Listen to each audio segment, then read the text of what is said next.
un testament caché, une mort subite et des secrets cousus dans le silence. Bienvenue à Minuit Mystère, je suis votre hôte, Mathéo. Déposez un commentaire. D'où écoutez-vous ce soir? Vos pensées donnent vie à ce mystère. Le village de Farnsfield était niché au milieu de collines verdoyantes et de champs dorés. Le genre d'endroit où le temps semblait s'arrêter entre les rondes matinales du facteur et le bruit des tasses de thé à 4h30. C'était un mardi du début septembre. L'air était agréablement chaud et le parfum de lavande persistait encore de la dernière floraison de l'été. Depuis le portail de l'église Saint Mildred jusqu'au cottage recouvert de lierre bordant Lavender Lane, la vie se déroulait à un rythme doux et prévisible, connu uniquement dans les villages anglais. Trop petit pour avoir un cinéma, mais suffisamment grand pour accueillir 2 fabricants de confitures concurrents et un whist hebdomadaire. C'est par un après-midi si serein que la nouvelle commença à se répandre, non pas par téléphone, ce qui était trop vulgaire, ni par courrier, ce qui était trop lent, mais par le moyen ancien et efficace du stand de légumes de Madame Petterick. Vers 5h moins le quart, il était de notoriété publique que Madame Rosalind Greeley, veuve du défunt avocat Henry Greeley, avait été retrouvée morte dans son salon de Greystone Hall. Et pas seulement morte, anormalement, comme le murmurait la femme du vicaire avec un tremblement dans la voix et une main flottant près de sa broche. Miss Marple était à ce moment-là assise dans son petit salon de Hillside Cottage, un châle tricoté autour des épaules malgré la chaleur, une fine tasse de porcelaine à son coude et un catalogue de graines ouvert sur ses genoux.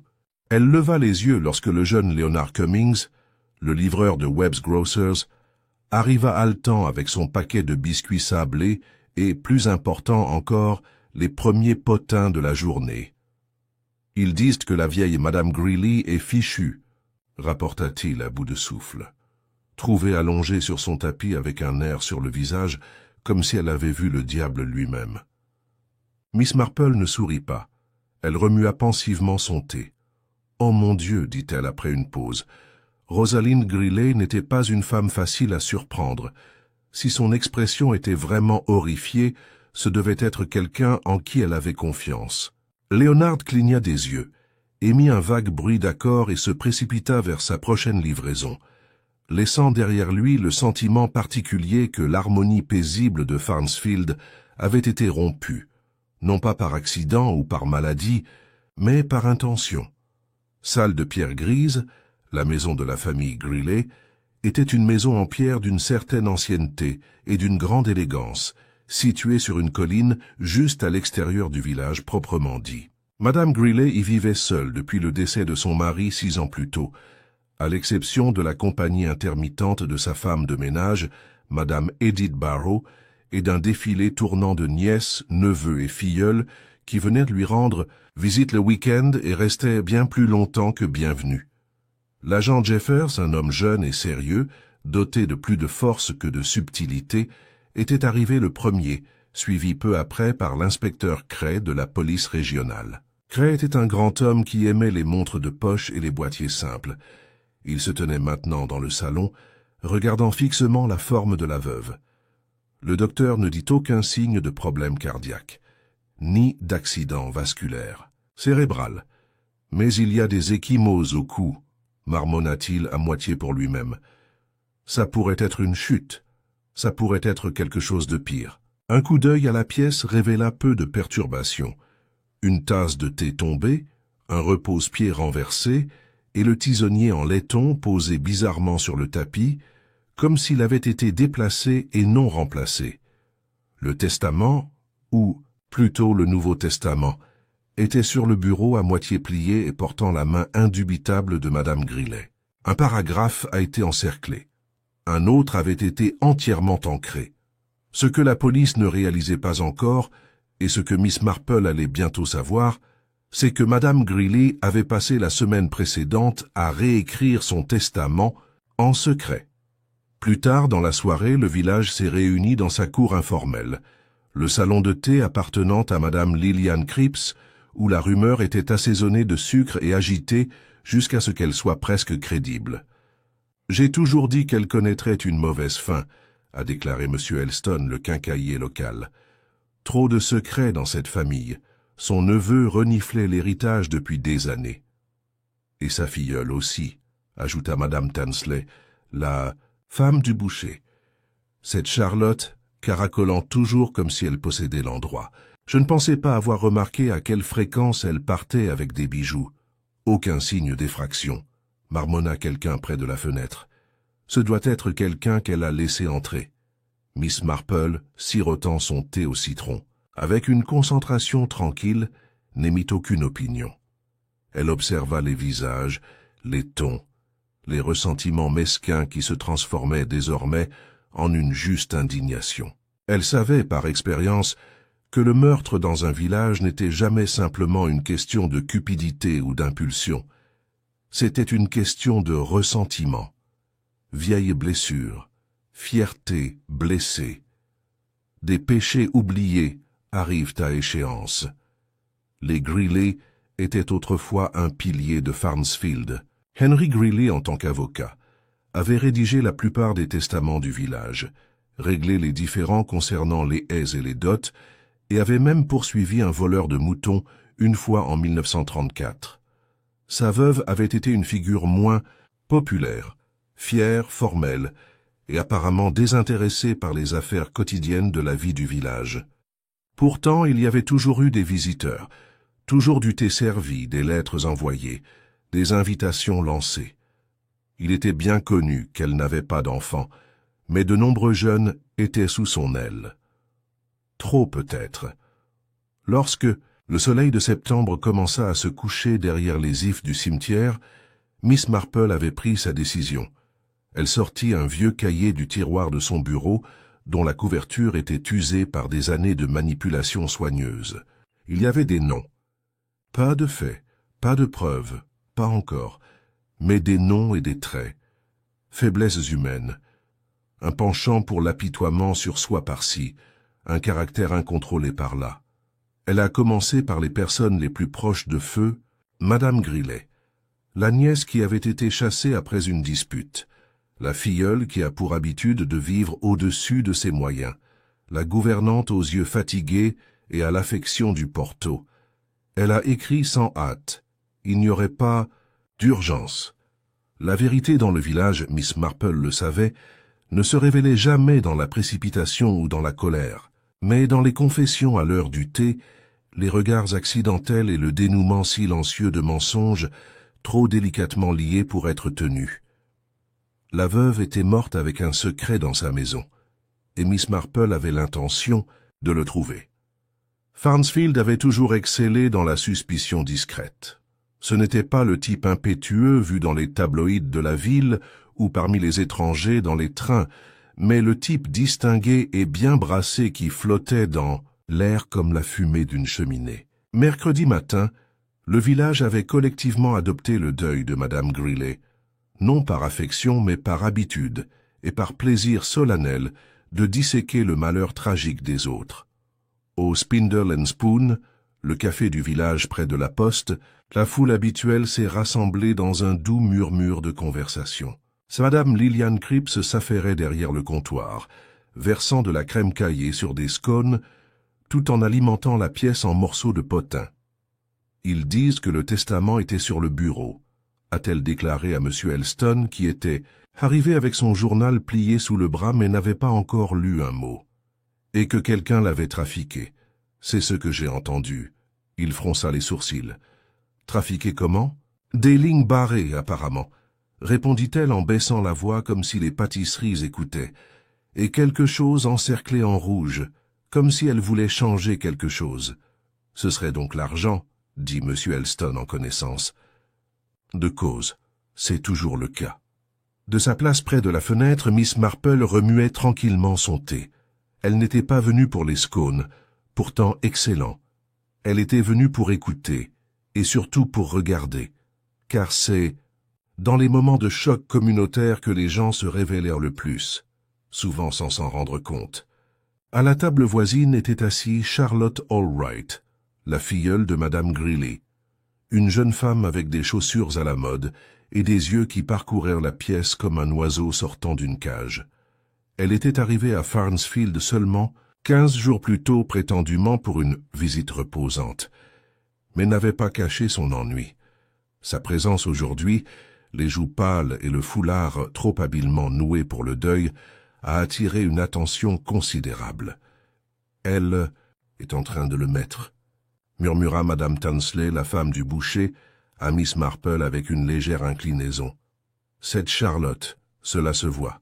Des larmes hier, du maquillage aujourd'hui. Retenez mes mots, elle en savait plus qu'elle ne le laisse entendre. » Miss Marple n'a offert aucune réponse. Son attention s'était portée sur l'homme qui venait d'entrer. Révérend Simon Lovell, le vicaire, portant un cartable marron fatigué et une expression encore plus fatiguée. Terrible affaire. Et n'a-t-il dit à personne en particulier, même si cela lui a valu une audience? Je viens de sortir du hall, la police a fermé la pièce. C'est un spectacle sinistre. Et son testament? Demanda Madame Cripps trop rapidement. Le révérend hésita. Eh bien, il y en avait un, vieux, et un autre à moitié écrit. Monsieur Cray les emmène tous les deux pour examen. À ce moment-là, la posture de Charlotte changea. Légèrement. À peine perceptible, mais Miss Marple l'a compris. Un raidissement du cou, un battement des paupières, une main se resserrant autour de la tasse. C'était le genre de réaction qui n'aurait pas fait sourciller une foule peu familière avec Charlotte. Mais pour Miss Marple, c'était comme si un cri avait résonné dans le salon de thé. Ailleurs dans le village, la tragédie avait donné un nouvel élan au passe-temps local de diffamation. À le chimiste de Bramley, le docteur Nicholas Forrester a parlé à voix basse à M. Broom, l'apothicaire. « J'ai traité les migraines de Madame Greeley le mois dernier. Elle s'inquiétait, pour quelqu'un, je crois. Elle lui a demandé des somnifères. » M. Broom parut surpris. « Elle ne me l'a jamais dit. »« Non, » a répondu le docteur Forrester. « Elle non plus. C'était calme, presque secret. Elle m'a demandé si je pensais qu'il était dangereux de dormir profondément dans une maison où les gens vont et viennent si librement. Qu'est-ce que vous avez dit? J'ai dit qu'il était peut-être temps de changer les serrures. Elle en a ri, un rire amer. Devant la fenêtre de la pharmacie, Miss Marple passait lentement, saluant le médecin sans ralentir le pas.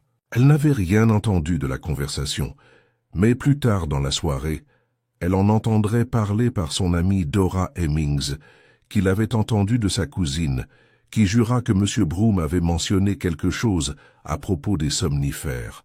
Lors de la réunion de mots croisés du dimanche, à Greystone Hall, l'inspecteur Cray perdait patience. « Vous voulez dire, a-t-il lancé à Madame Edith Barrow, la gouvernante de longue date, que la porte d'entrée est restée ouverte? »« Non, monsieur, » dit Madame Barrow en se tordant les mains.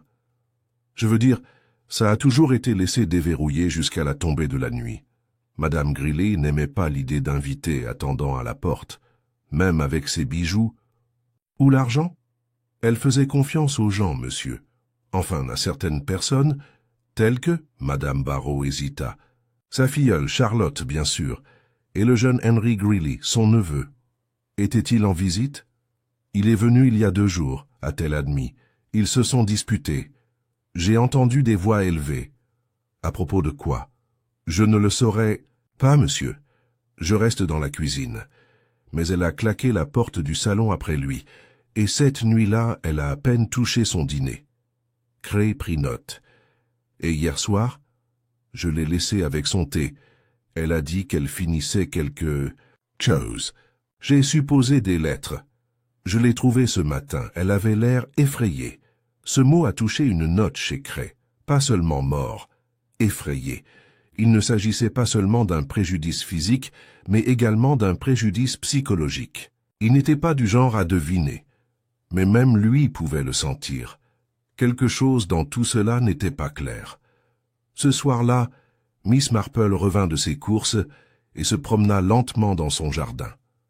Les chrysanthèmes étaient presque prêts. Elle se pencha pour en inspecter un, mais son esprit était ailleurs. Sur le chemin du retour, elle avait emprunté le long chemin qui passait par les portes de Greeley. La maison semblait fermée à présent, toujours.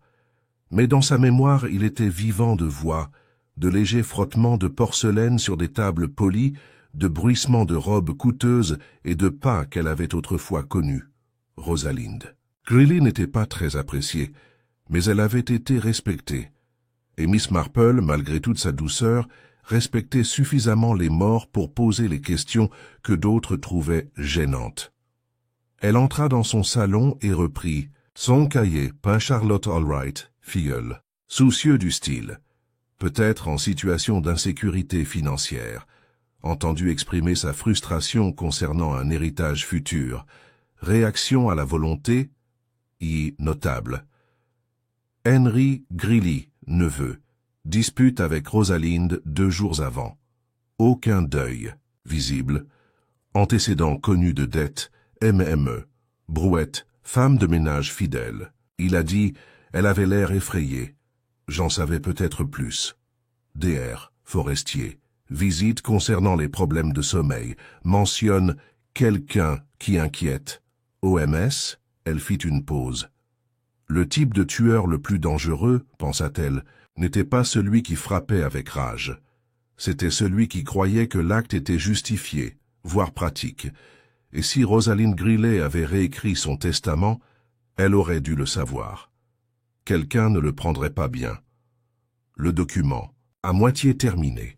Le cercle rouge, la terreur silencieuse qui s'accrochait aux pièces de Greystone Hall. Non, il ne s'agissait pas d'un crime passionnel, c'était un crime de calcul.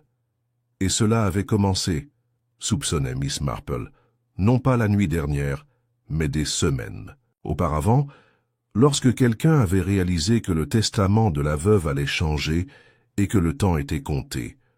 Jeudi matin, la chaleur de l'été était devenue fragile, avec le soupçon d'une tempête qui approchait, et les villageois de Farnsfield marchaient avec l'urgence de ceux qui ont quelque chose à dire et un endroit sûr pour le dire.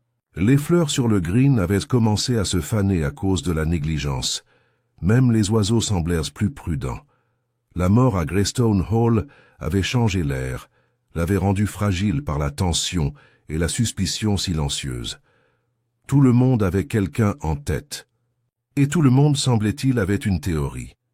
Mais tandis que les esprits locaux bouillonnaient de spéculation, Miss Marple s'est tournée vers des méthodes plus calmes et plus anciennes. Écouter, observer et se souvenir.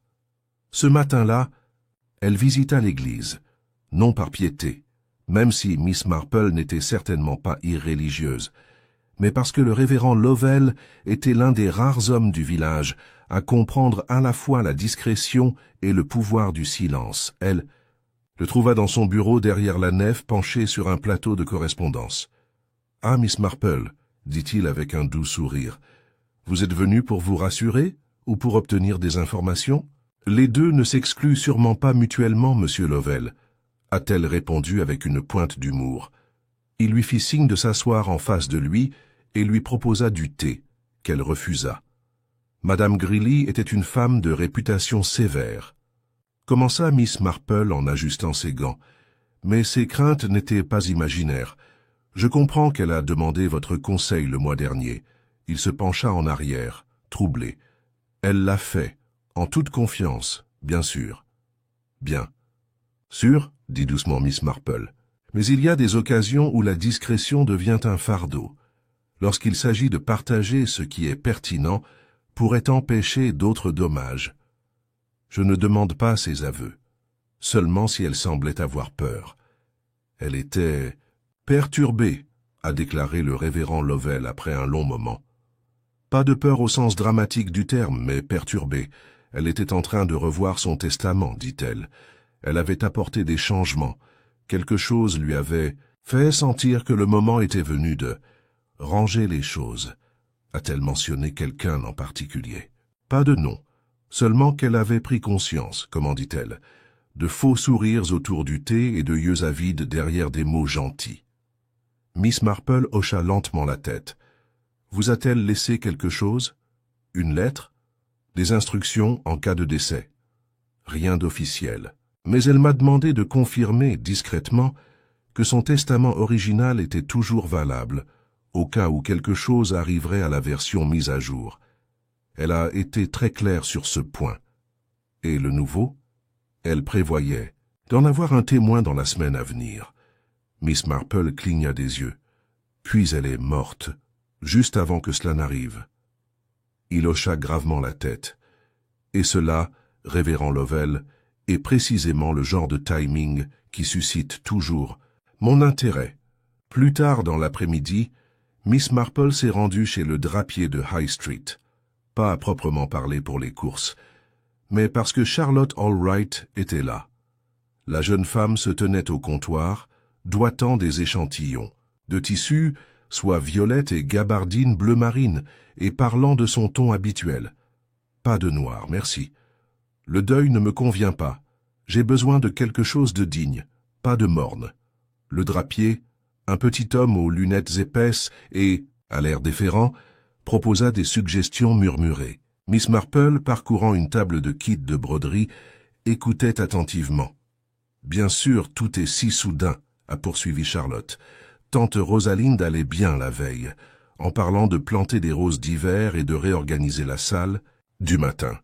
Vous ne devineriez jamais que quelque chose n'allait pas. »« Très triste », marmonna le drapier, « choquant, vraiment, et d'y aller d'une manière si dramatique. » Miss Marple leva les yeux. Charlotte sourit un peu trop vivement. « J'essaie seulement de rester calme, Miss Marple. Elle m'était très chère. »« Oui, » répondit gentiment Miss Marple. « Tellement chérie que tu ne l'avais pas vue depuis près d'1 an, jusqu'à 15 jours. » Charlotte rougit. « J'avais des choses à Londres. » « Bien sûr. La vie est pleine d'exigences. » Elle plia délicatement un paquet d'aiguilles à broder dans son sac à main. « Pourtant, je suis sûre que ta tante était contente de la compagnie. » Charlotte détourna le regard. « Mais dites-moi, » dit Miss Marple, sa voix aussi légère qu'une pâtisserie, « a-t-elle parlé d'un Nouveau Testament ?» La réaction était à peine perceptible. Une pause, une inspiration. Mais c'était là. Un Nouveau Testament? Non. Je veux dire, elle pensait toujours à ce genre de choses. Jouer avec sa succession, faire des listes. Mais je ne sais rien. Nouveau. Pourquoi le ferait-elle? Miss Marple eut un petit sourire indéchiffrable. Oh, aucune raison, ma chère. Aucune du tout. Ce soir-là, l'inspecteur Cray retourna à Greystone Hall avec une petite équipe. Il avait étudié le projet de testament et dressé une liste des personnes mentionnées, celles dont l'héritage avait été modifié. 2 noms avaient été considérablement réduits. Charlotte Allwright, qui, dans le testament précédent, devait hériter d'une partie considérable de la succession, est désormais rétrogradée à un legs symbolique de bijoux, et Henry Greeley, le neveu, qui avait été entièrement éloigné. Gray était assis dans le bureau de feu Madame Greeley, feuilletant sa correspondance avec un crayon tapotant contre ses dents. Ce n'était pas un homme fantaisiste, ni particulièrement imaginatif, mais quelque chose dans la construction de ce crime le harcelait. Il lui manquait le caractère aléatoire de la rage, le chaos de la spontanéité. Cela avait été prévu, pas depuis des jours, pendant des semaines, et cela nécessitait non seulement un motif, mais aussi un accès, ce qui le ramena chez la gouvernante. Madame Barrow était restée dans sa chambre depuis la découverte, ne répondant qu'aux questions directes et prenant ses repas en silence. Elle était chez les Greeley depuis près de 20 ans et n'avait jamais donné lieu à des soupçons. Pourtant, les soupçons, disait souvent Miss Marple, n'avaient pas grand-chose à voir avec raison. Lorsque Cray a visité sa chambre, elle triait. « Le linge. Vous souvenez-vous d'autre chose à propos de cette nuit ?» il a demandé, elle secoua la tête. « Pas de visiteurs, juste du thé. Elle a dit qu'elle appellerait si elle avait besoin de quelque chose, mais elle ne l'a jamais fait. Et le tisonnier? Il était sur le tapis. »« C'est étrange, » murmura Madame Barrow. « Il est généralement sur son stand. Je ne l'avais pas remarqué auparavant. »« Et le Nouveau Testament? Je ne savais pas qu'il y en avait un, dit-elle prudemment. « On ne vous a jamais demandé d'être témoin de quoi que ce soit ?» Elle secoua de nouveau la tête, mais ses yeux se tournèrent une fois vers la fenêtre. Puis de nouveau, ce n'est pas un mensonge, pensa Cray. Mais pas toute la vérité non plus. Il la remercia et partit, plus convaincu que jamais que la vérité ne résidait pas dans les empreintes digitales, mais dans ce que les gens choisissaient de ne pas dire. À Hillside Cottage, Miss Marple préparait son thé du soir. Une légère pluie avait commencé à tomber, tapotant doucement le verre, alors qu'elle disposait une assiette de sandwich aux concombres finement tranchés. Elle n'avait pas faim, mais ses habitudes la maintenaient ancrée. Elle rouvrit son cahier, le stylo en main. Elle a écrit « La volonté, pas encore vue ». La nouvelle version déshérite Henry et réduit la part de Charlotte. Motivation claire. Opportunité. Tous deux ont séjourné à Greystone Hall la semaine dernière. Madame Barrow, loyale. Mais peur, cacher quelque chose, peut-être pour protéger. La réaction de Charlotte, déni immédiat. Pas surpris, défléchi. Le tisonnier, déplacé. Pourquoi? Un geste défensif ou récupéré dans la peur? Elle fit une pause. La pluie devint plus régulière. Miss Marple réfléchit à quelque chose que le révérend Lovell avait dit. Le sentiment de la veuve d'avoir des yeux avides derrière des paroles aimables. Combien de personnes à Farnsfield, se demanda-t-elle, avaient arboré de tels sourires à la table des veuves, et lequel d'entre eux avait décidé qu'il ne pouvait plus se permettre d'attendre?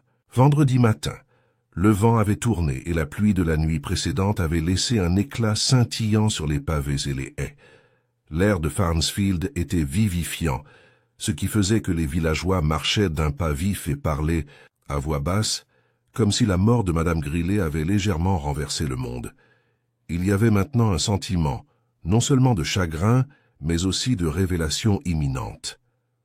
Les gens évitaient le contact visuel encore un peu plus, longtemps. Ils écoutaient les conversations avec plus d'attention. Le voile de la politesse villageoise subsistait, mais ses fils commençaient à s'effilocher. L'inspecteur Cray était revenu à Greystone Hall ce matin-là, non pas pour inspecter le corps, il avait déjà été amené au coroner d'Upper Marlow, mais pour mener des entretiens avec les principales personnalités de la maison et de l'entourage de feu Madame Grillet. Il avait convoqué Charlotte Allwright et Henry Grillet pour un interrogatoire formel. Ils arrivèrent à quelques minutes d'intervalle. Charlotte Allwright, posée, est entrée dans le salon dans un manteau et des gants vert foncé chic, son chagrin stylisé dans des lignes épurées et des accessoires de bon goût.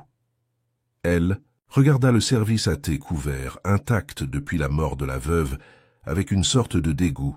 « Je suis venue dès que j'ai reçu votre note, inspecteur, » dit-elle en se perchant légèrement sur le bord du canapé, « même si j'espère que cela ne prendra pas longtemps. Je suis assez épuisé. » Cray ne répondit pas au ton. Il sortit son cahier et commença. « Miss Allwright, je comprends que vous êtes arrivée à Farnsfield il y a un peu plus de 2 semaines. Dans quel but? Pour rendre visite à tante Rosalinde. Elle m'a invité, m'a écrit en disant qu'elle avait repensé son héritage et qu'elle souhaitait me parler en personne. Naturellement, j'étais curieux. Et vous a-t-elle parlé de son testament? » Charlotte hésita. Pas directement. Elle a fait allusion. On m'a demandé si j'avais toujours l'intention d'ouvrir ma galerie à Bath, si j'aurais besoin d'un petit quelque chose pour la faire démarrer. J'ai pris cela comme un signe qu'elle voulait être généreuse. Elle avait fait des changements drastiques, semble-t-il. Les lèvres de Charlotte se pincèrent. Si vous le dites, mais je n'en étais pas conscient. Je n'en ai certainement pas profité. Cray ne l'a pas corrigé. Et où étiez-vous le soir de sa mort? Dans ma chambre, en train de lire. J'avais mal à la tête et je me suis couché tôt. Madame Barrow peut confirmer. Je lui ai dit de ne pas apporter de dîner. Avez-vous vu ou entendu quelqu'un près du salon? Non, rien. J'ai pris une poudre et j'ai dormi profondément. Cray prit note. Encore de la somnifère, un détail, ou peut-être une défense. Vous souvenez-vous de ce qu'elle a dit la dernière fois que vous avez parlé? Charlotte détourna le regard, ses doigts nouant ses gants. Elle m'a demandé si je pensais que la famille méritait toujours le pardon. Je lui ai répondu que ce n'était pas toujours le cas. Je ne savais pas ce qu'elle entendait par là. Elle était encline au drame au cours de ces dernières années. Peu de temps après le départ de Charlotte, Henry Greeley arrivait, grand, prématurément gris et visiblement inquiet. Ce n'était pas un homme désagréable, même s'il lui manquait la précision discrète de sa tante. Il était resté à Londres jusqu'en milieu de semaine et était revenu à la demande de Cray. L'inspecteur l'a rencontré à la bibliothèque, la pièce même où l'Ancien Testament avait été signé et où le Nouveau était presque né. « Vous êtes disputé avec votre tante », commença Cray sans préambule. Henry soupira et passa une main sur sa mâchoire. « Oui, à propos d'argent, je ne le nierai pas. Elle changeait son testament et je n'étais pas d'accord avec ses raisons. Ça veut dire qu'elle t'a parlé de ton déshéritage. » Pas explicitement, mais je pouvais voir où les choses allaient. Elle avait commencé à me qualifier de « ayant droit ». Elle a dit que je m'étais trop longtemps appuyé sur le nom de « famille », que la succession devait être gagnée. L'avez-vous menacée? Henry tressaillit. Non, j'étais en colère, mais je ne le ferai jamais. Elle était ma dernière parente vivante. Vos dettes sont publiques, monsieur Greeley. Il y a au moins 2 prêteurs qui ont déposé plainte contre vous au cours de l'année écoulée. J'essaie de résoudre ces problèmes. Est-ce que son argent aurait aidé? Le silence d'Henry était une réponse suffisante. Finalement, il a dit « Nous avons eu des mots, je suis parti. J'ai pensé que nous pourrions nous calmer et y revenir la semaine prochaine. » Où étais-tu le soir de sa mort? De retour à Londres. J'ai un reçu du club et j'ai été vu là-bas. J'ai demandé au portier de le confirmer. Je n'étais pas à Farnsfield. Cray fit un petit signe de tête. Un alibi, peut-être solide, mais même de loin, le ressentiment pourrait engendrer des alliés dangereux. Ce soir-là, Miss Marple reçut la visite de Dora Hemmings, une amie chère et infatigable collectrice de nouvelles. « Avez-vous entendu ?» demanda Dora en plaçant soigneusement son parapluie mouillé contre le foyer. Ils disent que Charlotte a été presque entièrement rayée du testament, et Henry aussi. Cela réduit certainement la liste des suspects. Miss Marple sourit doucement et versa du thé. Est-ce vrai? Se limiter aux motifs mène rarement à la vérité. Presque tout le monde est capable de ressentir du ressentiment, mais peu d'entre eux agissent en conséquence. Dora fronça les sourcils. Mais sûrement, si le testament était modifié et que quelqu'un risquait de perdre, oui, dit doucement Miss Marple. Mais peut-être que le motif n'était pas du tout l'héritage, ou pas entièrement. Considérez, si le meurtre devait être commis, préserver une version antérieure du testament, pourquoi attendre jusqu'à maintenant? Pourquoi ne pas agir il y a des semaines? Tu penses que c'était personnel? Je pense que c'était précis, chronométré, bien réfléchi. Et je soupçonne, m'a-t-elle ajouté en remuant son thé, que le changement dans le testament n'était pas la seule chose qui a été dissimulée. Pendant ce temps, l'inspecteur Cray commença à réfléchir à un 3e chiffre, Madame Barrow. Il revint l'interroger de nouveau ce soir-là. « Vous servez la famille Greeley depuis longtemps. 23 ans, dit-elle, les yeux baissés. J'ai commencé avant le décès de Monsieur Greeley. Vous devez avoir vu beaucoup de choses. Entendu beaucoup de choses. » Madame Barrow fit un léger signe de tête. « Est-ce que Madame Greeley semblait agitée récemment? »« Oui, inquiet. À propos du testament, à propos des secrets qui seront révélés. »« Quel genre de secrets ?» Madame Barrow hésita. Elle gardait une boîte verrouillée, dans son bureau. Elle disait qu'elle contenait des documents, qu'elle voulait garder privés jusqu'à sa mort. Savez-vous ce qu'il y avait à l'intérieur? Non. Mais elle a dit, certaines personnes ont besoin d'être protégées, et d'autres, d'être exposées. Cray s'assit en avant. Où est cette boîte maintenant? Les yeux de Madame Barrow étaient remplis d'incertitude. Il n'était plus... Ça là quand je suis allé le chercher ce matin. Plus tard dans la nuit, alors que le village dormait sous un ciel sans étoiles, Miss Marple alluma une seule bougie dans son salon et ouvrit son cahier. Elle avait commencé une nouvelle page. Liste. De ceux qui ont des raisons d'intervenir. Charlotte Allwright. Motif financier, changement direct de volonté. J'ai dormi avec de la poudre de sommeil, mais j'étais très alerte le lendemain matin. Ignorance feinte des changements de volonté. Henri Grillet. Dette publique. Dispute avec la victime. Alibi peut être valable, mais motif solide. Madame Barrault.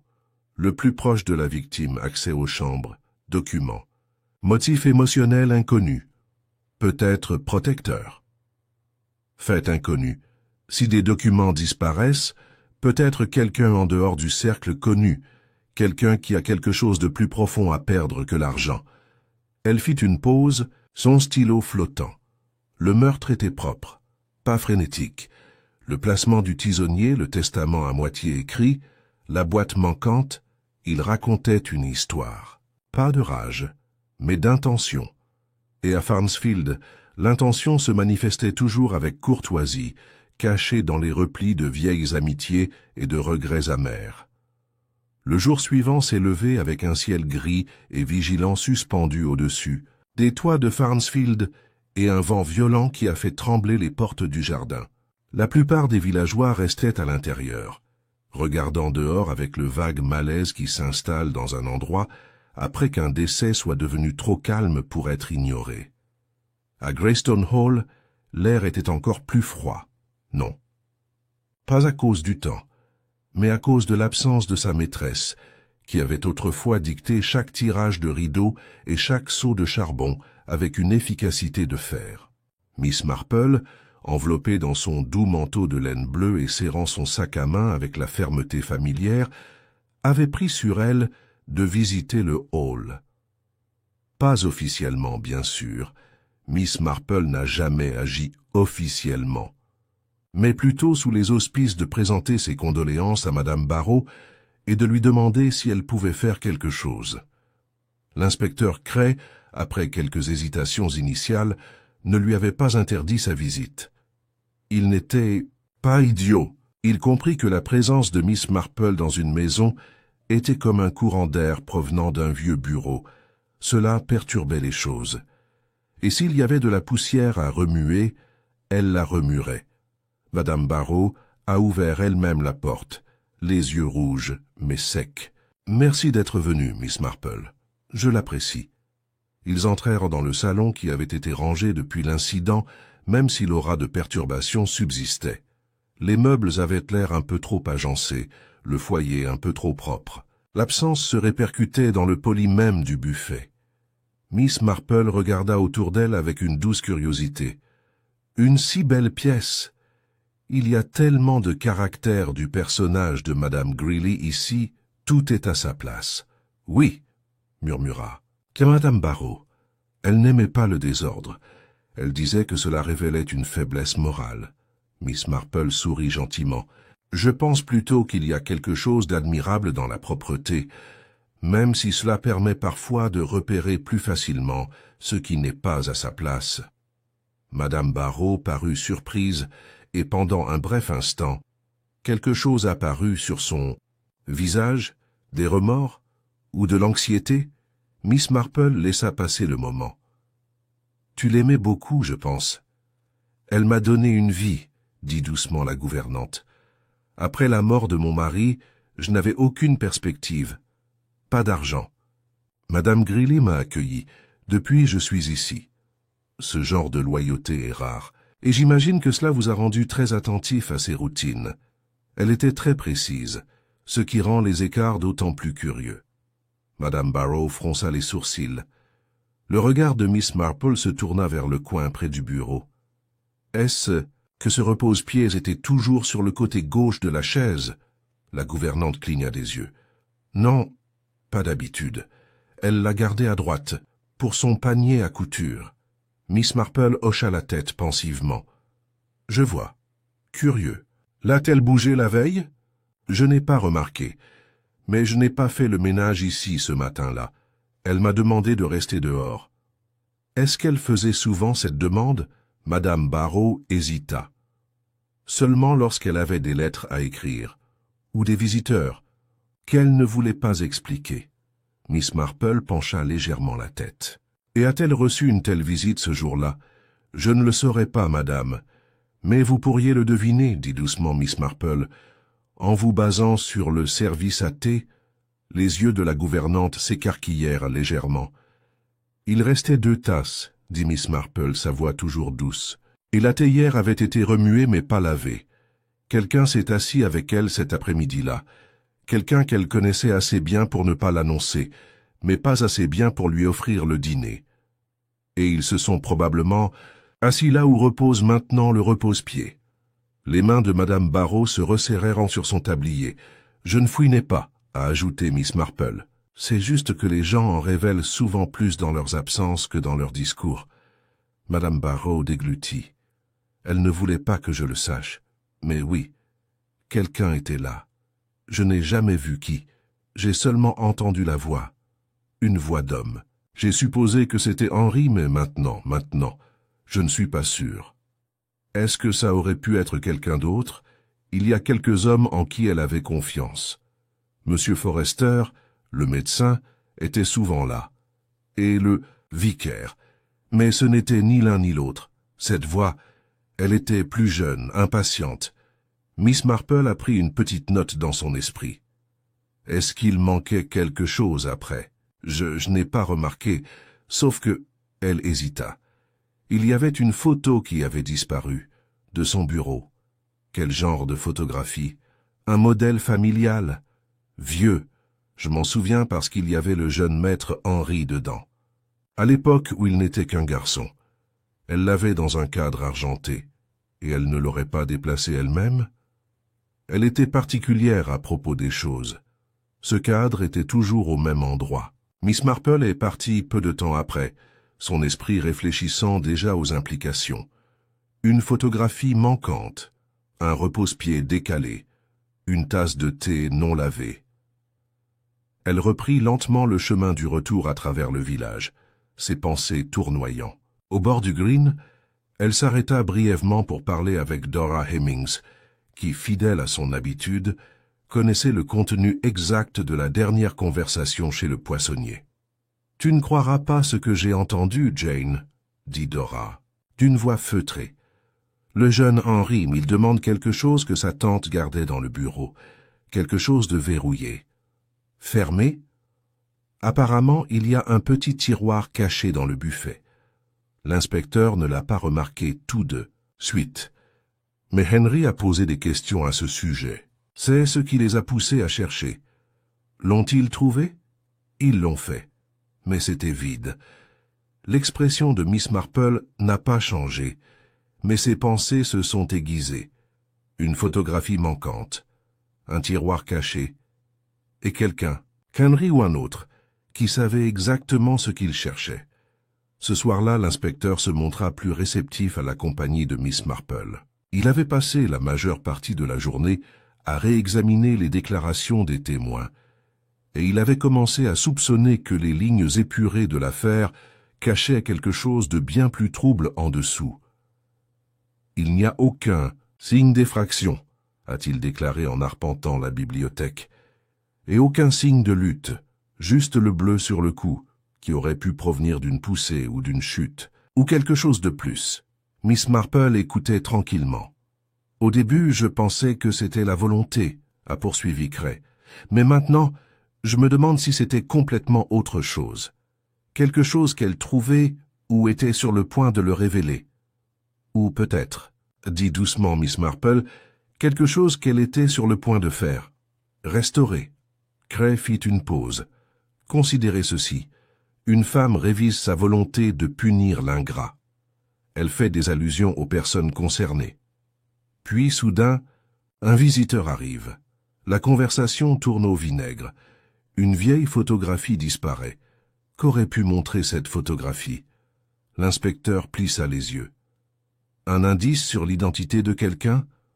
Ou au passé de quelqu'un? Ça, déclarait Miss Marple. Et c'est peut-être pour cette raison que l'Ancien Testament, l'original, comptait encore pour elle. Quelqu'un ne voulait pas que son passé soit examiné. Tout à fait. Cette nuit-là, de retour dans son cottage, Miss Marple ajouta 2 nouvelles lignes à son carnet, photographie manquante, ancien groupe familial. Peut-être supprimé par quelqu'un qui a peur d'être reconnu. Tiroir caché vide, mais quelqu'un a su regarder. Henri, ou quelqu'un d'autre proche de la famille?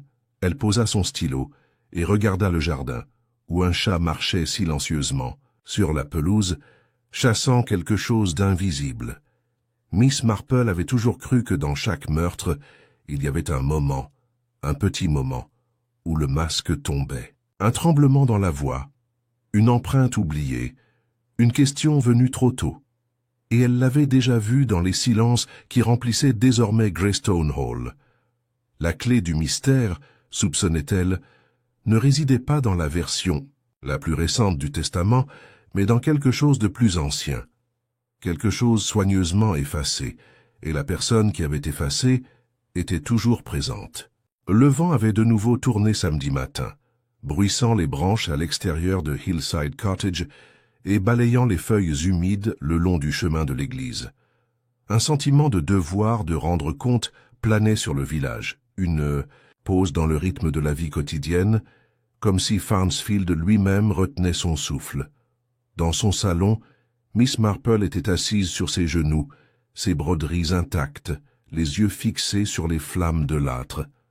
La conversation avec Madame Barrow se répétait dans son esprit avec une clarté persistante.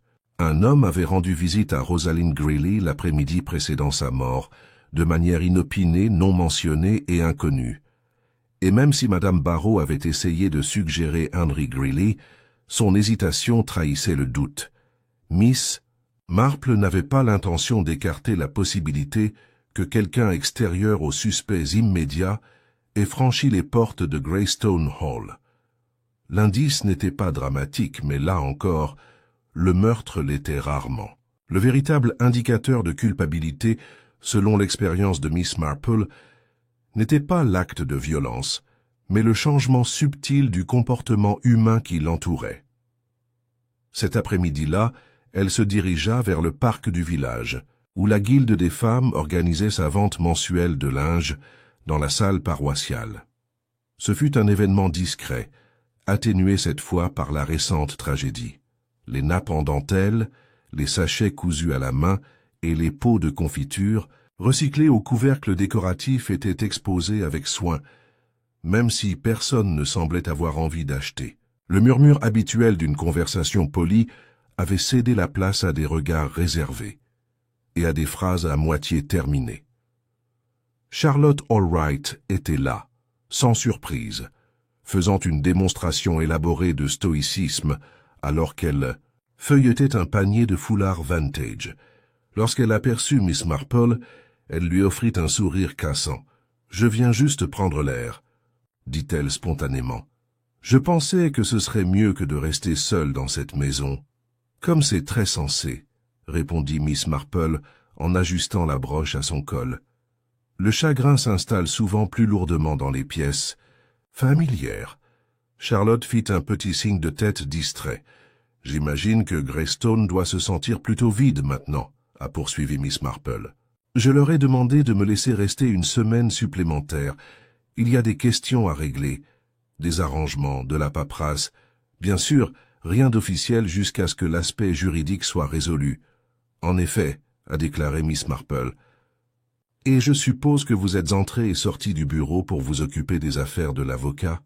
Charlotte se raidit légèrement. « Eh bien, j'essaie de ne rien déranger. Mais oui, j'ai dû retrouver quelques documents, des coordonnées. Bancaires, principalement.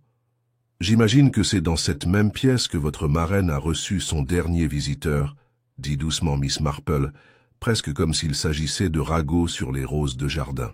Quelqu'un était assis en face d'elle dans le salon le jour de sa mort, probablement un homme, à en juger par la voix entendue par Madame Barrow. Les yeux de Charlotte se plissèrent. Madame Barrow parle trop. Seulement lorsqu'on le demande, répondit doucement Miss Marple. Et seulement quand elle est inquiète. Ce qu'elle est, je crois. Je n'accorderai pas trop de poids à ce qu'elle dit Charlotte trop rapidement. Elle ne va pas bien ces dernières années, souvent oublieuse. Peut-être, dit Miss Marple, en souriant. Même si elle se souvenait assez précisément de la position du repose-pied. et du son de la voix du visiteur. La main de Charlotte se resserra autour de l'écharpe avec laquelle elle jouait. « Qu'est-ce que tu insinues exactement ?»« Eh bien, rien du tout, ma chère, » dit Miss Marple avec un clin d'œil d'innocence. « Seul ce souvenir revient souvent sous forme de détail.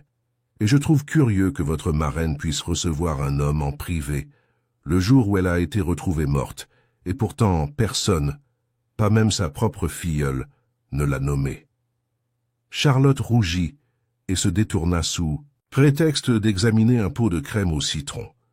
Mais Miss Marple n'insista pas davantage. Elle n'avait jamais cru qu'il fallait coincer quelqu'un trop tôt.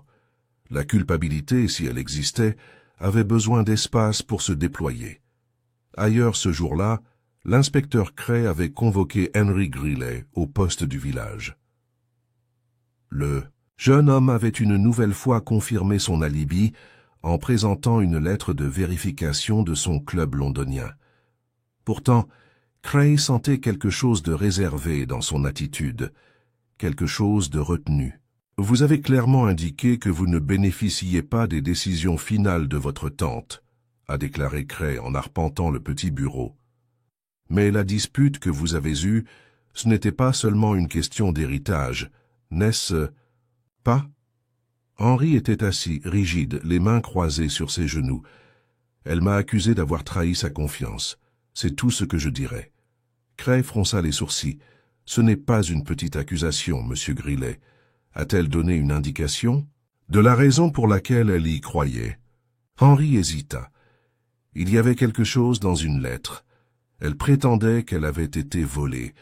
Une confession, a-t-elle appelé. Cray se redressa. Volée par qui? Je ne sais pas. Elle pensait que je l'avais. Je ne l'avais pas. Quel genre de confession? Elle n'a rien dit. Seulement que cela prouvait quelque chose. Quelque chose sur lequel elle était enfin prête à agir. Les yeux de Cray se plissèrent. « Avez-vous déjà vu cette lettre ?» Henry hocha lentement la tête. « Une fois, il y a quelques mois. Elle me l'a montrée brièvement, en disant qu'il venait de quelqu'un du village. Mais elle l'a de nouveau mis sous clé. Elle a dit que ce serait important s'il lui arrivait quelque chose. Et cette lettre a disparu maintenant ?» Henry haussa les épaules, vaincu. Probablement. Ce soir-là, Miss Marple était assise avec le révérend Lovell dans son bureau, la même pièce où Rosaline Greeley avait autrefois cherché à se rassurer tranquillement. « Elle vous a laissé quelque chose » dit doucement Miss Marple. « Non, pas comme une question, mais comme une vérité offerte. » Le vicaire parut surpris pendant un moment, puis avec un soupir, il ouvrit un tiroir et en sortit une petite enveloppe. « Je m'étais presque convaincu que cela n'avait plus d'importance, » dit-il en le lui tendant. « Mais tu as raison, Rosalind me l'a donné il y a 2 semaines. Elle m'a demandé de le lire seulement si quelque chose lui arrivait. » Miss Marple déplia la page avec soin. L'écriture était petite mais ferme. « Si je suis retrouvé mort, la vérité réside dans la lettre que Charlotte a donnée à Henry. Il n'a jamais été prévu qu'il soit enterré. Regardez les choses qui ont été prises, plutôt que celles laissées sur place. Et rappelez-vous que la gentillesse, lorsqu'elle est utilisée comme arme, peut devenir quelque chose de plus cruel que la haine. » Miss Marple a lu la note 2 fois, puis elle le plia et le remit dans l'enveloppe. « Je crois que Madame Greeley savait précisément ce qui allait arriver, » a-t-elle déclaré. « Alors pourquoi n'a-t-elle pas agi plus tôt? Parce que les secrets doivent parfois pouvoir faire surface à leur propre rythme, » répondit Miss Marple. Et parce qu'elle espérait peut-être que la menace d'être exposée assurerait sa sécurité. Alors que la nuit tombait à nouveau sur Farnsfield, les bougies clignotaient dans le salon de Miss Marple, projetant de longues ombres sur ses rideaux de dentelle.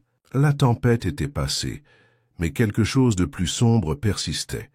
Elle retourna à son carnet et écrivit « Nouveaux indices.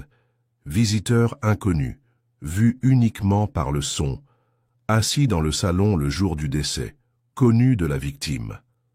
Lettre d'aveu volée, montrée brièvement à Henry. Rosaline croyait qu'il avait été pris. Note au révérend Lovell. Indique que Charlotte a donné la lettre à Henry à un moment donné. Pourquoi? Qu'y avait-il dedans? Rosalind craignait que la gentillesse soit utilisée comme manipulation. Peut-être un chantage émotionnel, la boîte manquante, le testament modifié, la lettre disparue. Tous les signes indiquaient non pas une violence téméraire, mais une préservation préméditée. Miss Marple se pencha en arrière, les mains jointes. Des secrets étaient encore gardés. Mais très vite, quelqu'un serait obligé de défendre non pas ce qu'il avait fait, mais ce qu'il avait tenté d'effacer. Dimanche matin, le village de Farnsfield avait adopté ce genre de silence particulièrement anglais. Le silence qui suit le scandale mais précède la révélation. Les cloches de Saint Mildred sonnaient l'appel au service du matin, leurs carillons clairs dérivant au-dessus des haies et des cheminées, mais la congrégation se déplaçait avec moins d'enthousiasme que d'habitude. Même le sermon du vicaire manquait de son optimisme pastoral habituel, arborant à la place une légère gravité que les habitués des bancs interprétaient comme une référence subtile aux malheureuses affaires de la salle. Miss Marple était bien sûr présente, assise à 3 rangées du devant, le visage calme, les yeux brillants et alertes. Elle n'a pas chanté les hymnes avec sa ferveur tranquille habituelle, et elle ne s'est pas non plus attardée pour échanger des remarques sur la rotation du thé. Elle s'éclipsa peu après la bénédiction finale et se dirigea résolument, mais sans hâte, le long du chemin et du cimetière, et dans l'allée arrière qui menait à Greystone Hall. Mais elle n'est pas allée à la maison. Au lieu de cela, elle s'arrêta devant le petit portail en bois derrière le hangar du jardinier, où un étroit chemin de gravier serpentait discrètement vers les quartiers des domestiques. Là, elle a trouvé Madame Barrow, accrochant les draps à sécher, son visage plongé dans une immobilité déterminée qui parlait plus de défi que de deuil.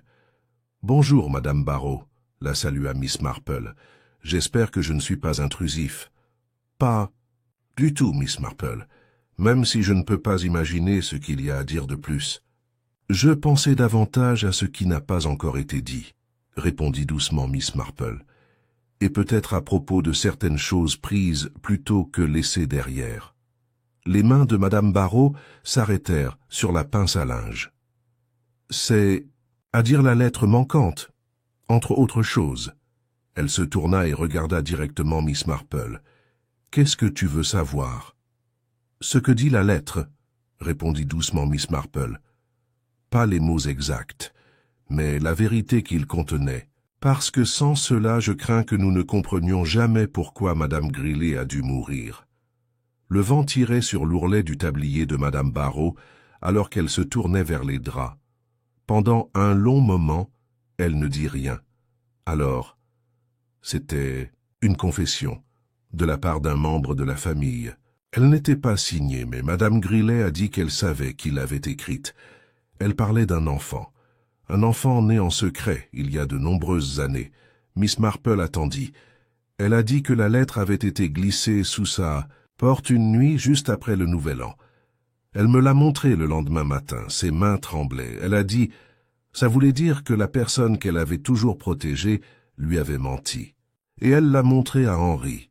Oui, brièvement. Ils se sont disputés, terriblement. Ensuite, elle l'a enfermé dans ce petit tiroir du bureau. Elle a dit qu'elle le garderait jusqu'à ce qu'elle ait la preuve de qui l'a écrit. Les pensées de Miss Marple avançaient rapidement maintenant. Et puis la photo a disparu. Un groupe familial, je crois? Madame Barrow hocha la tête. Oui, prise en 1911, je pense. Elle a dit que cela montrait quelque chose qui n'avait pas de sens quand on regardait de près. À ce moment précis, l'inspecteur Cray était assis dans son bureau temporaire du hall, examinant une nouvelle déclaration du docteur Nicholas Forrester, le médecin local. Il lui avait fallu une certaine pression et quelques allusions pas si subtiles à propos de la conduite professionnelle, mais Cray avait finalement réussi à obtenir quelque chose qui ressemblait à une confession. « Je ne pensais pas que c'était pertinent », a déclaré le médecin en croisant les mains. Il ne s'agissait pas de la cause du décès, il s'agissait de l'inquiétude de Rosalind, de la paranoïa en fait. « Continue. Elle est venue me voir il y a 3 semaines. Elle m'a dit qu'elle se sentait surveillée, que des objets dans sa maison étaient déplacés, des lettres perturbées, des livres retournaient dans les mauvaises étagères, le genre de détails que seule une personne vivant seule pouvait remarquer. Et qu'est-ce que tu as conseillé? Je lui ai dit qu'elle était probablement surmenée, qu'elle devrait envisager d'embaucher une infirmière de compagnie, au moins temporairement.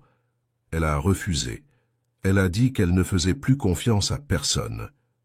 A-t-elle nommé une personne qu'elle craignait? Le docteur Forrester hésita. Elle a dit que c'était quelqu'un de proche, très proche, mais elle n'a pas voulu dire qui. Cray ferma lentement son cahier. Alors nous devrons trouver une solution pour elle. De retour à Hillside Cottage, Miss Marple s'assit avec son thé et récupéra son cahier. Elle tapota son crayon contre son menton, relisant les derniers ajouts. Un enfant. Né dans le secret, une lettre de confession, probablement écrite par Charlotte, donnée à Henry, puis disparue. Une photographie montrant une incohérence, peut-être une preuve de l'identité de l'enfant. Elle tourna la page et commença une nouvelle chronique. Cette fois, elle a écrit 3 noms. Charlotte Allwright, volatilité émotionnelle, motif financier et accès à l'étude. Auteur probable de la confession. Peut-être tenté de le détruire, ou de le récupérer Henry Grillet déshérité. Dispute avec tante. Je connaissais la lettre. L'alibi concernant l'heure du décès semble intact, mais il se peut qu'il ait embauché ou impliqué une autre personne. Madame Barrow fidèle à Madame Greeley. Protecteur, en sait plus que ce qu'elle a partagé. Peut-être protéger quelqu'un. Mais vint ensuite un nom auquel elle n'avait pas vraiment réfléchi jusqu'à présent. Celui qui a toujours plané à la périphérie de la scène, Dr Nicolas Forrester, visiteur fréquent. Confiance, calme. Pas directement impliqué dans la famille, mais au courant des confidences. Il aurait pu être au courant pour l'enfant, pourrait avoir accès au dossier. Miss Marple fronça les sourcils, et si l'enfant mentionné dans la lettre ne l'était pas né dans la famille Greeley, mais était mis dedans, le lendemain matin, la tournure est arrivée, silencieuse mais puissante. L'assistante d'une maîtresse de poste, Lily Hopkins, est arrivée au poste de police avec une enveloppe marron qui, selon elle, avait été livrée par erreur à son domicile. Il n'y avait pas d'adresse de retour, mais était marqué d'une main d'araignée. À ouvrir seulement si je suis mort, R. Greeley. Cray et Miss Marple furent convoqués. L'enveloppe fut soigneusement ouverte. À l'intérieur se trouvait une seule feuille de papier épais et une photographie beaucoup plus ancienne, froissée mais intacte. La lettre était brève. Je connais la vérité maintenant. L'enfant né en secret n'était pas l'œuvre d'Henry. C'était le mien, l'enfant de ma sœur. Je l'ai accueilli, je l'ai élevé comme filleule. Elle ne l'a jamais su. Je pensais que je la protégeais. Mais maintenant elle l'a découvert, et cela l'a brisé. Elle pense que j'ai menti pour la punir, que je voulais lui faire honte. J'essayais seulement de préserver ce qui restait de la dignité de notre famille. J'ai peur de ce qu'elle pourrait faire si elle croit que je l'ai écrite hors du testament. Mais je ne l'ai pas fait. Pas complètement. Je voulais seulement la ralentir. Elle est trop impulsive, trop fière. Mais je l'aime toujours. S'il vous plaît, pardonnez-lui si vous le pouvez. En bas se trouvait la signature de Rosalind Greeley. La photographie montrait Rosalind beaucoup plus jeune, sa défunte sœur Margaret, et un bébé dans ses bras. Et à côté d'elle, à peine visible, se tenait un garçon aux traits étonnamment familiers. Un enfant aux yeux de Charlotte. Miss Marple plia lentement la lettre, son visage étant illisible. Elle savait depuis le début que Charlotte était sa nièce, a-t-elle déclaré. Et Charlotte, dit Cray sombrement, vient de le découvrir, et elle a pensé que tout cela était destiné à la punir. Mais ce n'était pas le cas, murmura Miss Marple. C'était destiné à la protéger. Elle se leva de sa chaise et ramassa ses gants. Il ne reste plus qu'une chose maintenant, dit-elle doucement. Qu'est-ce que c'est? Pour voir comment Charlotte réagit lorsqu'elle apprend que la vérité qu'elle redoutait le plus n'a jamais été destinée à lui faire du mal. Lundi est arrivé avec une lumière pâle et hivernale s'étendant sur les toits de Farnsfield. Il projetait une lueur froide sur les vitrines des magasins et faisait légèrement miroiter le givre dans les haies, comme si le village lui-même était gelé par anticipation. À Greystone Hall, les volets restaient fermés sur les pièces orientées à l'est, et seul un mince filet de fumée de cheminée trahissait la présence de ceux qui étaient encore à l'intérieur. À l'intérieur de Hillside Cottage, Miss Marple était assise à son bureau. Une note croustillante était posée devant elle, écrite de sa main familière et bouclée. « Chère mademoiselle Allwright, auriez-vous la gentillesse de prendre le thé avec moi cet après-midi à 3h30? Il y a 1 ou 2 points que je serais heureux de clarifier, avec votre perspicacité, bien sûr, en tant que membre de la famille si proche de la chère Madame Grillet. Cordialement, Jane Marple, elle, a scellé l'enveloppe et l'a remise au jeune, Leonard Cummings, lorsqu'il est arrivé avec le courrier. Au moment où la cloche de l'église sonnait 3 fois, Miss Marple avait préparé un service à thé raffiné avec ses tasses en porcelaine les plus délicates, blanches avec de petites violettes bleues, des tranches de citron disposées sur une soucoupe en porcelaine et un gâteau aux graines soigneusement tranché. Elle était assise près du feu, son tricot sur ses genoux, même si ses doigts bougeaient à peine. Charlotte est arrivée rapidement, son apparence, encore une fois, soignée avec précision. Un manteau gris foncé avec des boutons en perles, des gants retirés juste avant d'entrer et un foulard en soie avec une légère trace de parfum de lavande. Miss Marple l'accueillit avec sa chaleur habituelle, mais quelque chose de plus calme brillait derrière son sourire. « Je dois dire, Miss Marple, » commença Charlotte en acceptant une tasse de thé, « vous avez une façon de convoquer les gens qui ressemble moins à une invitation qu'à une convocation. »« Oh, j'espère que non, » dit légèrement Miss Marple. « J'ai simplement pensé que nous pourrions partager quelques réflexions. Sur les familles, voyez-vous. Elles sont infiniment compliquées. » Charlotte eut un sourire évasif. Plus que compliqué, opaque. Oui.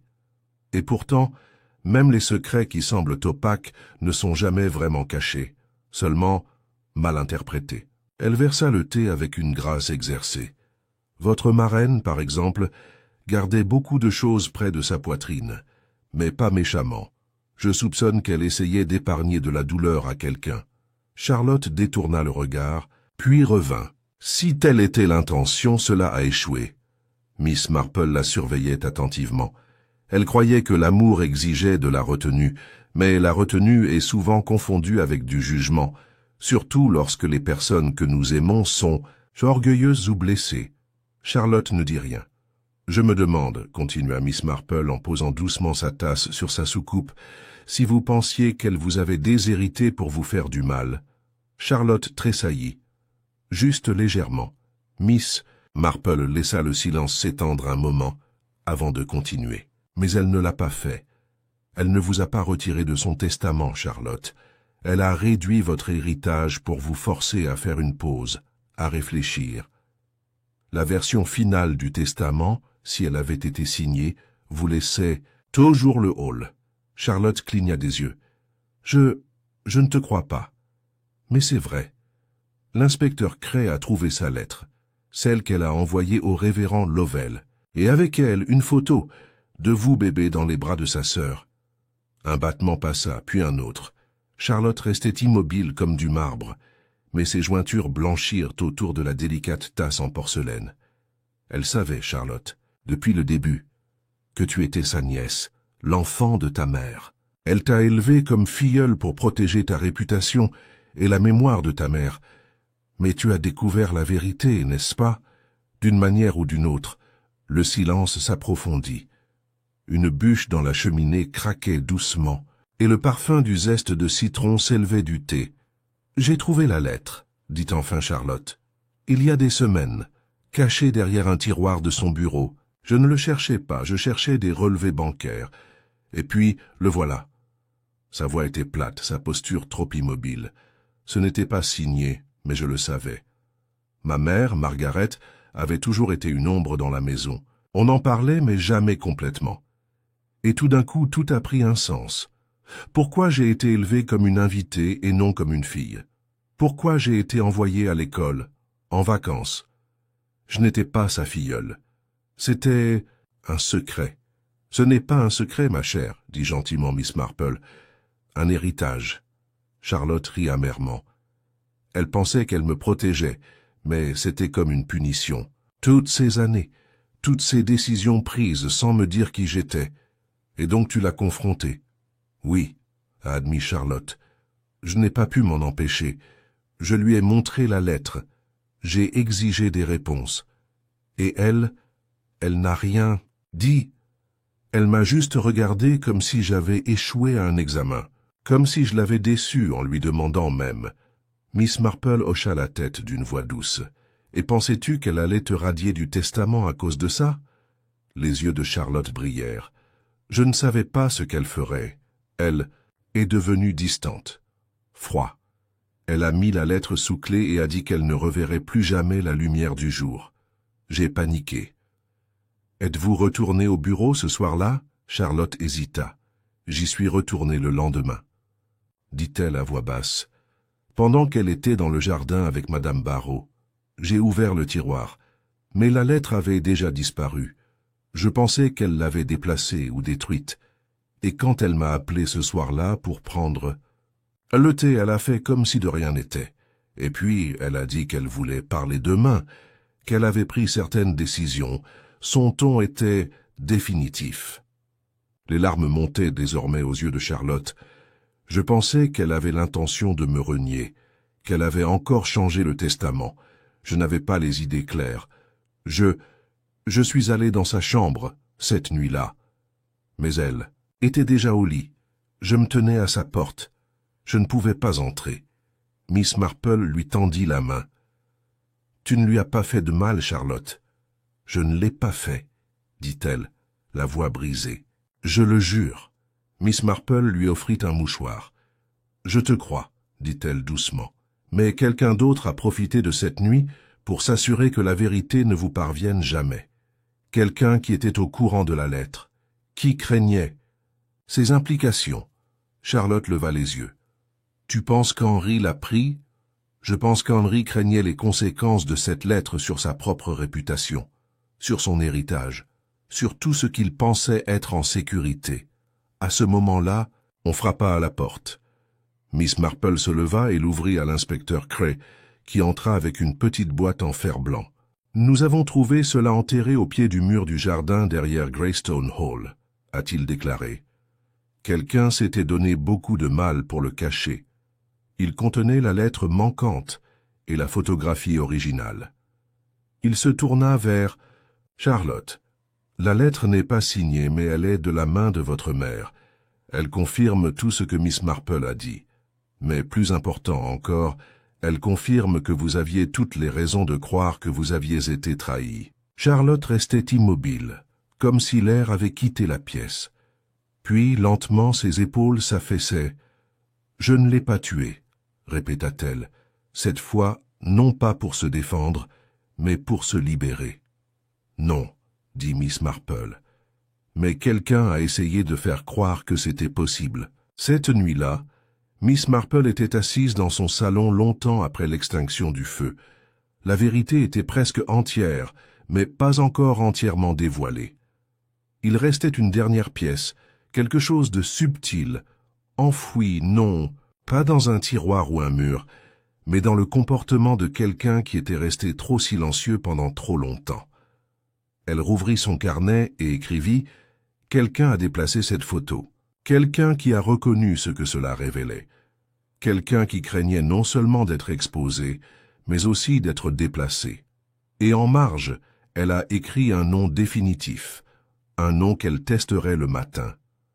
Le lendemain matin, il faisait froid et immobile, le ciel était une nappe ininterrompue d'argent pâle. Dans les premières heures, avant que le village ne bouge vraiment, une tension silencieuse avait déjà commencé à se tisser à travers Farnsfield comme un avertissement murmuré.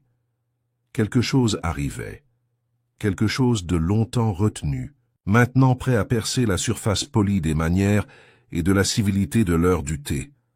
À Greystone Hall, l'inspecteur Cray se tenait près de la cheminée du salon, les bras croisés. Miss Marple était assise dans le fauteuil le plus proche de la fenêtre, la chaise même que Rosalind Greeley avait si souvent occupée, toujours avec un mouchoir en dentelle plié sur ses genoux et une opinion flottant derrière les yeux. Aujourd'hui, cette chaise était vide, et son vide en disait long. Miss Marple avait demandé que toutes les personnes étroitement liées à l'affaire soient présentes. Henry Greeley, Charlotte Allwright, Madame Barrow et le docteur Nicholas Forrester. Chacun était arrivé séparément, avec la formalité minutieuse des invités convoqués au tribunal des affaires familiales.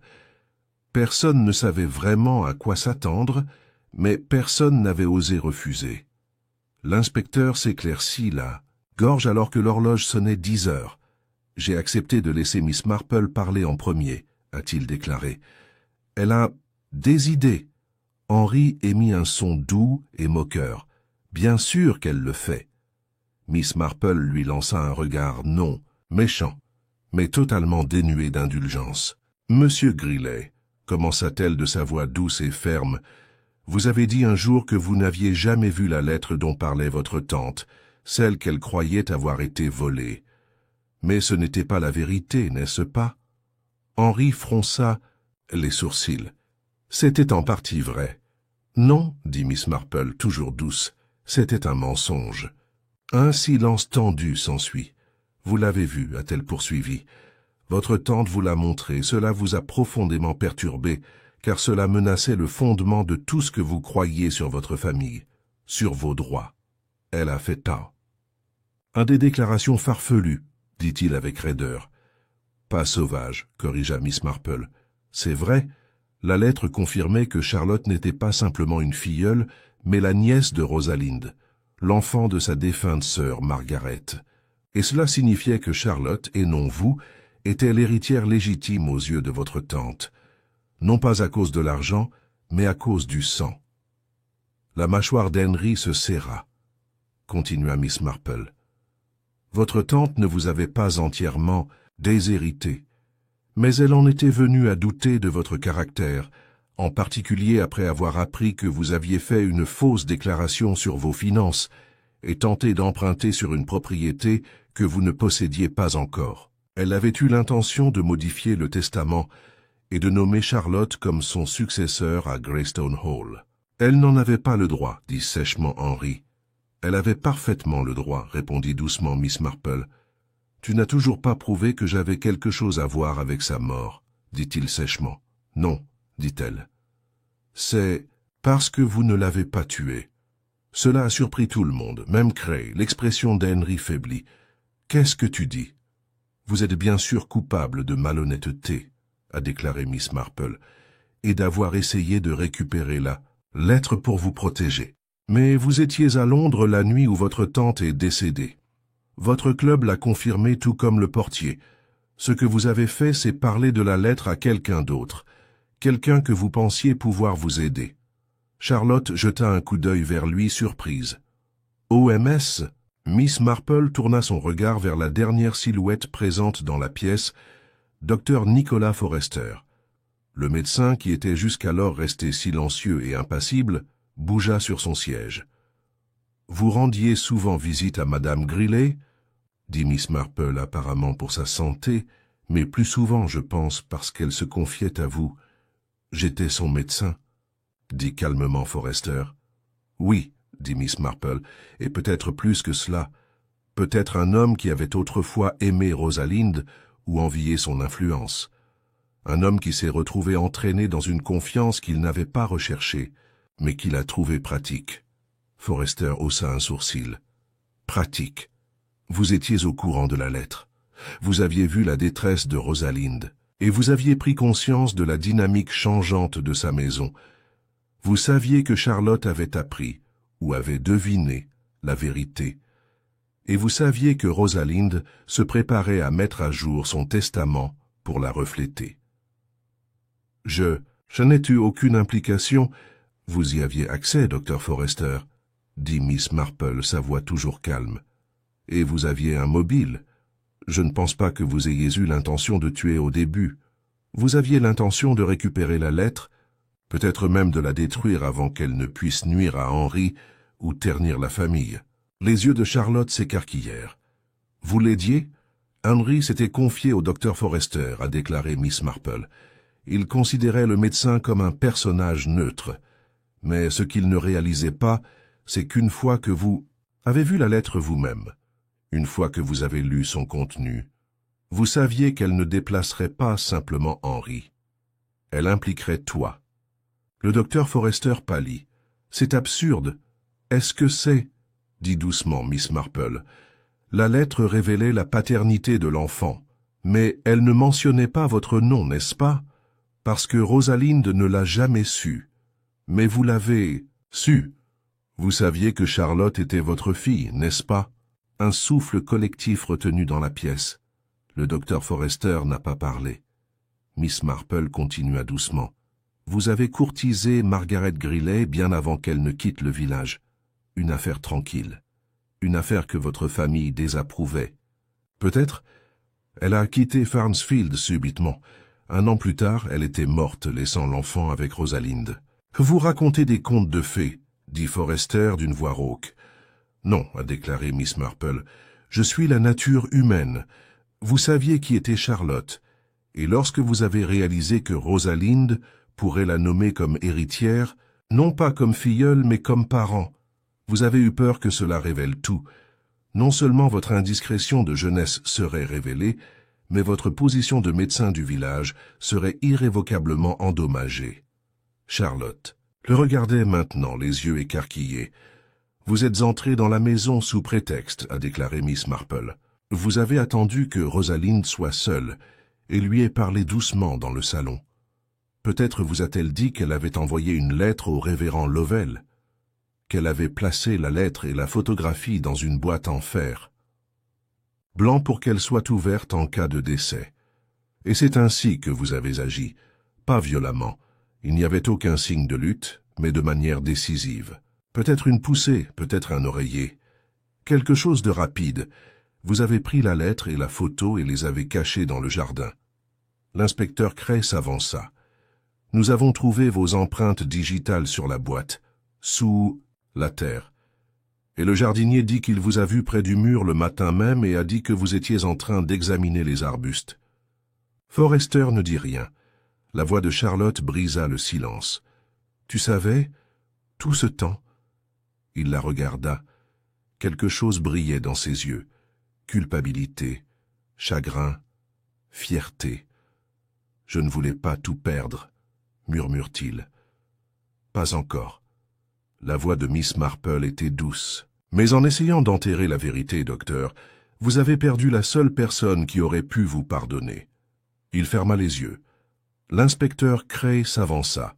« Docteur Nicholas Forrester, je vous mets en état d'arrestation pour le meurtre de Rosalinde. » Greeley. La pièce se vida lentement après cela.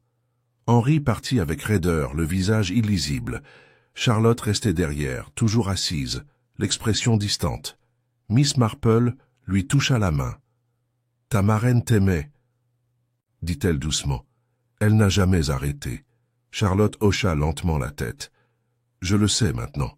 J'aurais juste aimé y croire plus tôt. » Ce soir-là, Farnsfield semblait étrangement plus brillant. Le vent d'hiver balayait toujours les haies, mais le poids qui pesait sur le village depuis 1 semaine avait disparu. Les rideaux s'agitèrent avec moins de précaution. Les conversations ont repris, et dans le salon de thé, la conversation tourna à nouveau vers les recettes et les bazars religieux. À Hillside Cottage, Miss Marple sirotait son thé et jetait un coup d'œil à son feu. Elle n'avait besoin ni de gloire ni de gratitude. Comme toujours, elle avait simplement observé le monde, ses petites cruautés et ses gentillesses, et les avait démêlées avec soin. Le vent s'était adouci mardi matin, emportant une légère odeur de fumée de bois et de terre humide dans les ruelles sinueuses de Farnsfield. Une légère brume s'accrochait aux champs, voilant doucement les murs de pierre et les toits des maisons, comme si le village lui-même se réveillait lentement d'un rêve long et compliqué.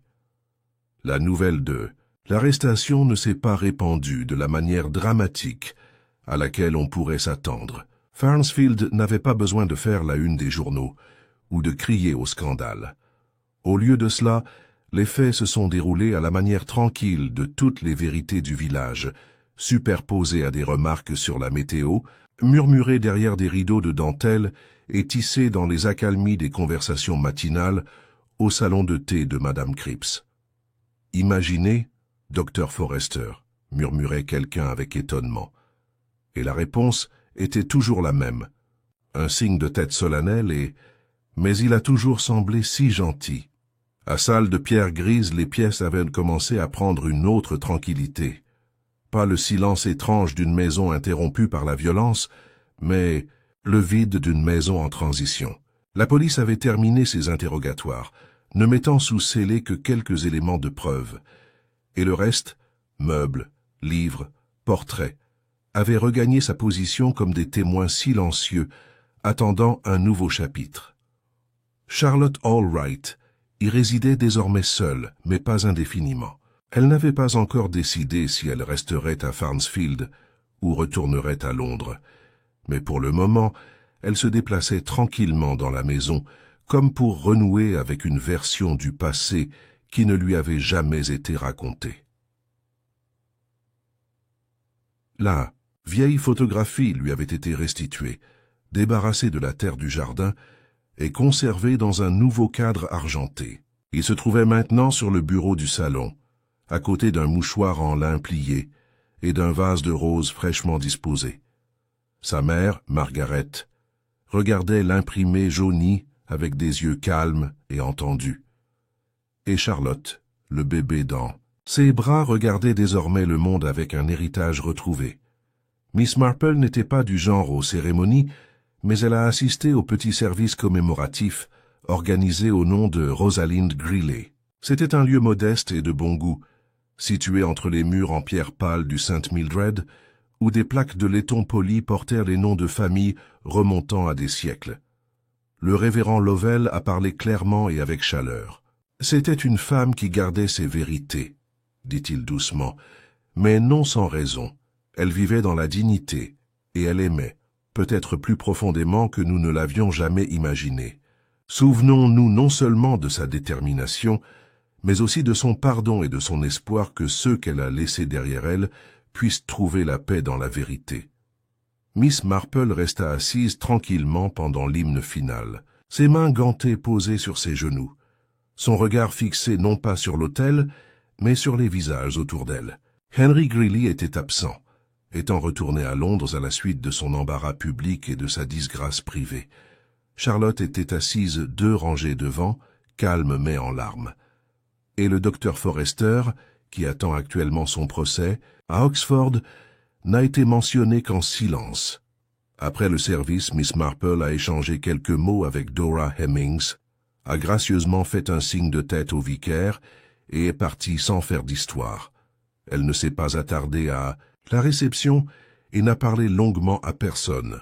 Son travail était terminé. Ce soir-là, cottage à flanc de colline brillait d'une chaleur constante. Le feu crépitait doucement et l'odeur familière de la cire d'abeille et de la lavande flottait dans l'air.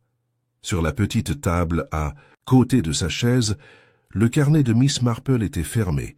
Un ruban marquant la dernière page, elle ne l'a pas ouvert. Pas ce soir. Au lieu de cela, elle était assise avec son tricot à la main, même si ses doigts bougeaient lentement. Ses pensées ne dérivèrent pas vers le crime désormais résolu, mais vers les subtilités de la nature humaine qui s'étaient à nouveau révélées dans des gestes subtils et des silences brisés. Elle pensa à Rosalind Greeley, féroce, élégante, profondément imparfaite, mais farouchement protectrice à sa manière.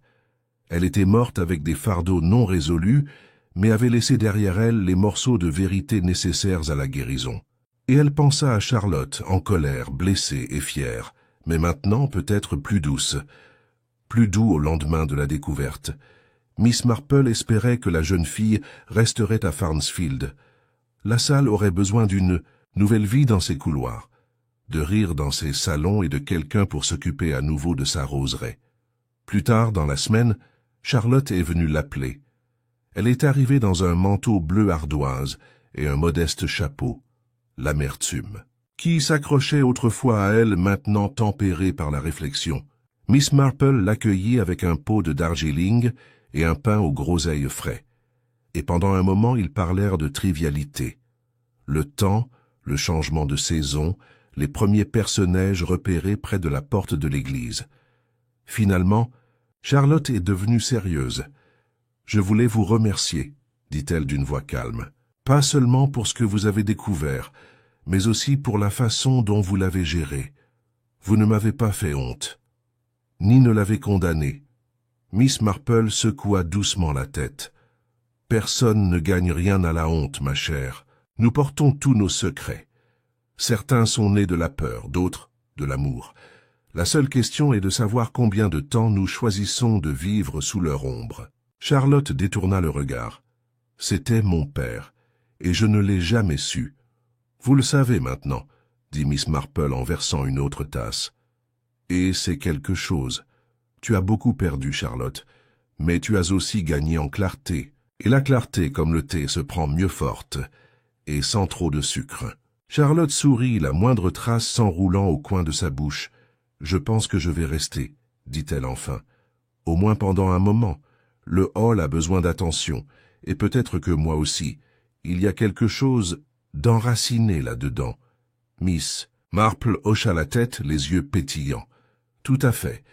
Et il y a des roses qui devront bientôt être coupées. Madame Barrow n'a jamais confié leurs soins au jardinier. » Charlotte eut un petit rire. « Peut-être que j'apprendrai. »« Tout ira bien, » a déclaré Miss Marple. « Tu as la force de ta mère et l'intelligence de ta tante. Tu trouveras ta voie. » Au final, Farnsfield a retrouvé ses rythmes. Les enfants jouaient à nouveau dans la cour de l'école, et les cloches de St. Mildred sonnaient sans sourciller. Le courrier est arrivé à temps. La boulangerie a rouvert. La vie, à sa manière infiniment obstinée, continuait. Et pourtant, au fond de tout cela, le village a été transformé. Pas dramatiquement, pas fort, mais changé quand même. La confiance avait changé. Des secrets avaient été exhumés. Et le nom de Rosalind Greeley serait désormais prononcé différemment.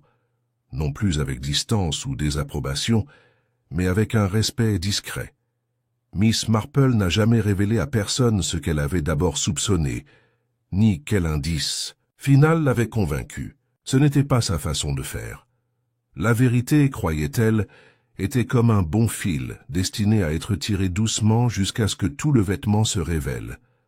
Elle retourna simplement à sa broderie, à son jardin, à ses promenades quotidiennes et à ses observations silencieuses, jusqu'à ce que, inévitablement, une autre tasse de thé tremble, un autre secret s'agite, et que Farnsfield, ou quelque autre village sans méfiance, ait à nouveau besoin de la sagesse subtile de Jane Marple, et elle serait bien sûr prête.